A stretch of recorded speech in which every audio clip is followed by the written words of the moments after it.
Panayam kay Esner, PBB Journey, Hamon sa Pananalapi, at Aral ng Buhay. Isang malalim at bukas na panayam ang ibinahagi kamakailan ni Esner, ang ikatlong pwesto sa Pinoy Big Brother, PBB, Collab Edition, na nagbigay liwanag sa kanyang paglalakbay sa likod ng kamera at sa loob ng bahay ni Kuya. Tinalakay ni Esner ang iba't ibang aspeto ng kanyang buhay, mula sa kanyang pagiging content creator, ang mga hamon sa pananalapi na kanyang hinarap, at ang personal na paglago na kanyang naranasan sa PBB. Naging bukas siya sa mga tanong at usapan tungkol sa kanyang karanasan, na nagbigay ng mas malalim na pag-unawa sa publiko sa tunay na Esner. Bilang isang content creator, ibinahagi ni Esner ang kanyang matinding dedikasyon sa paggawa ng dekalidad na content para sa entertainment, kahit na nangangahulugan ito ng malaking gastos at pagkakautang.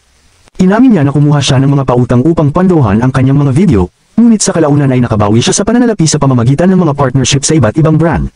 Sa kabila ng mataas na view count sa kanyang mga video, partikular sa TikTok, nilinaw niya na hindi ito direktang na-monetize, at ang kanyang dating marangyang pamumuhay ay isang pagkakamali sa pananalapi na ginawa niya upang matugunan ang kanyang malaking production team at mga props.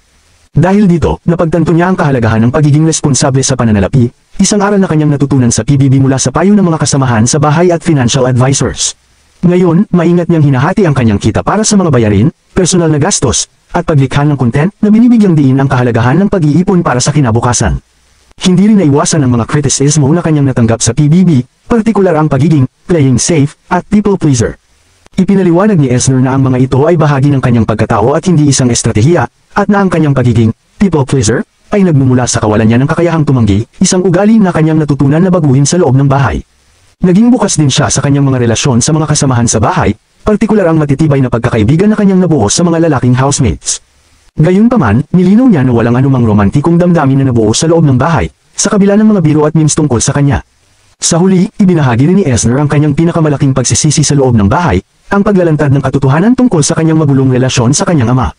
Bagamat nagdulot ito sa kanya ng pag-aalala, ang pagbubunyag na ito ay sa huli ay humantong sa pagkakasundo at mas matibay na relasyon sa kanyang ama, matapos itong magpadala ng liham sa kanya sa isang task. Bilang payo sa mga nagnanais maging content creator, binigyang diin ni Esner ang kahalagahan ng tiwala sa sarili, pagsusumikap, at pananampalataya sa plano ng Diyos, anuman ang pinagmulan o koneksyon. Ito ay isang paalala na ang tagumpay ay abot kamay para sa sinumang handang magsumikap at maniwala sa kanilang kakayahan. So, hindi totoo yung sis niya nakatira sa 75,000 Ayun na nga. kondo. Ano ba yun? Totoo po yun. Totoo? Oo, totoo yun.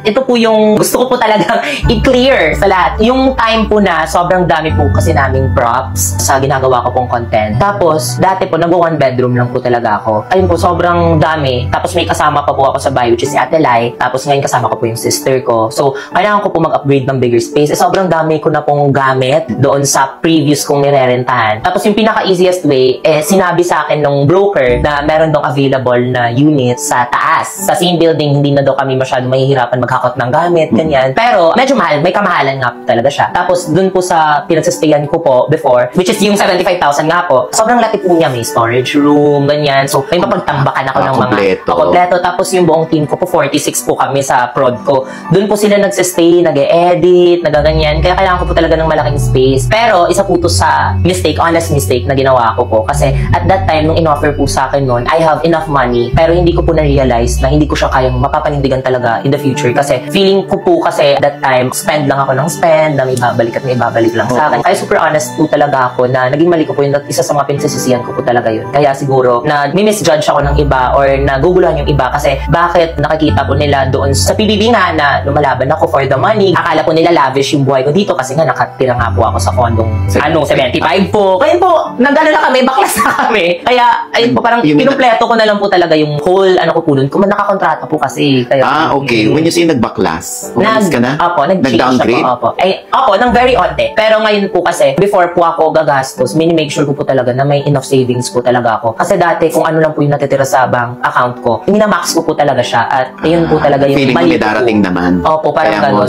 At siguro, I felt that time na I deserve it kasi sobrang hardworking ko, ganyan. Parang, ito na mabibigay ko sarili ko, nagbibigay din po ako sa parents ko, binabayaran ko din po yung mga responsibilities nila, ganyan. So, feeling ko, ko, may bibigay ko lang po sa sarili ko is this kind of lifestyle nga po, kumbaga. Naging social climber po ako. Kaya, ayun, bakla. Totoo talaga yun, naging social climber ako kasi ikaw coming from probinsya, tapos nakapunta ka na ng Manila. Grabe na yung tingin nila sa'yo. Akala nila sobrang yaman mo na, ganyan. At that time, isa po to sa mga pina-fantasy ko dati. Kasi growing up po, wala po kaming bahay, tsaka wala pong kwarto. So, sabi ko, wala, ito yung napapanood ko sa mga movies, alang social pala dito, ganyan. Kaya gusto ko siyang itry. Ends up po na isa sa mga decision ko na sobrang pinagsisisihan at sobrang mali po talaga. Kaya sobrang laking lesson na nakuha ko po doon. Na sana pala mas nagtiis ako, sana po pala na naging disciplined ako, lalo na po financially. Feeling ko po, yung lesson naman po na nakuha ko ngayon is being financially disciplined po. Hindi po siya, kumbaga dinedeprive ako sa mga gusto ko, pero para po siya sa future ko at sa life po na binibuild ko. Kaya ayun po talaga yung naging lesson ko. Lalo na po nung ando na po ako sa bahay na napapalibutan ako ng iba't ibang mga tao at tapos sila po mismo nag-advise sila sa akin. Nakakatawa po kasi first week pa lang po yan, na-open ko na yan sa kanila. Tapos alam na ng mga tao yan na bubog ko po talaga yung pagiging social climber ko dito na nasobrahan sa honeymoon stage. Umabot na po sa point na kailangan na po talaga ng help from other people. Kaya ayun po. Naging okay na po na ngayon. May savings. So hindi ka kumuha ba ng financial advisor? Ngayon po, meron po. Pero dati hindi po talaga. Kasi yung nangyayari po kasi is naghihintay po ako ng payment. Kasi alam naman po natin yung mga terms na ganyan, naghihintay ako ng payment. So habang wala pa po yung payment, habang wala pa po yung pera, ginagastos ko na. Kaya pagdating ng pera, yun na po yung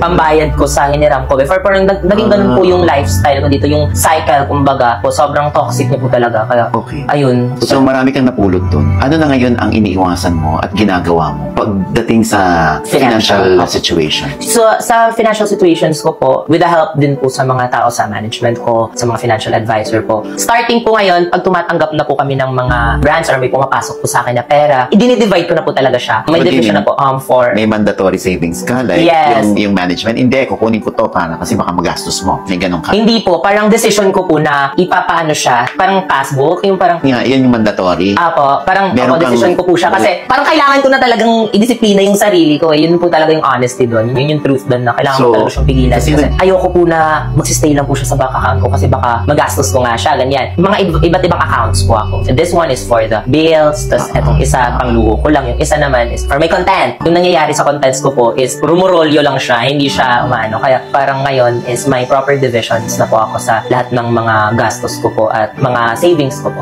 Tapos nabanggit niya, sino yung Dax, si River daw. Dahil nga binibiro panik lang si, oy, lapel mo, pertaining to the, So, pinakita yung mga picture na nakaganon si, parang sumisimple pa si Ismael. Baka naman silang lahat. Gumaganon ka pa raw nung may picture na nakaganon ka kay River na parang na-elbow siya. Tapos naingit yung mga bakla sa'yo. Hindi ko naman po intention yun. Actually, hindi ko naalala na may ganun pala. Yun nga po yung gusto ko maano. Parang ayoko ma-stereotype as ganyan. Kasi it's a basic human decency to respect them din po. To respect because respect. So, nire-respeto ko sila dun sa loob. Hindi ko sila binabastos, hindi ko sila in-objectify in a way. Kaya siguro, sobrang comfy lang po talaga namin. At si River, close na close po talaga kami ni River. Lahat po ng mga lalaki, si River po yung isa sa, kumbaga, top 3 ko na super close na mga lalaki dun sa loob. Kaya hindi ko po yun like intention na na-elbow ko yung keme niya. Walang ganun. Hindi ko siya... Marami na ingit sa'yo. Hindi ko yung ginusto. Sorry.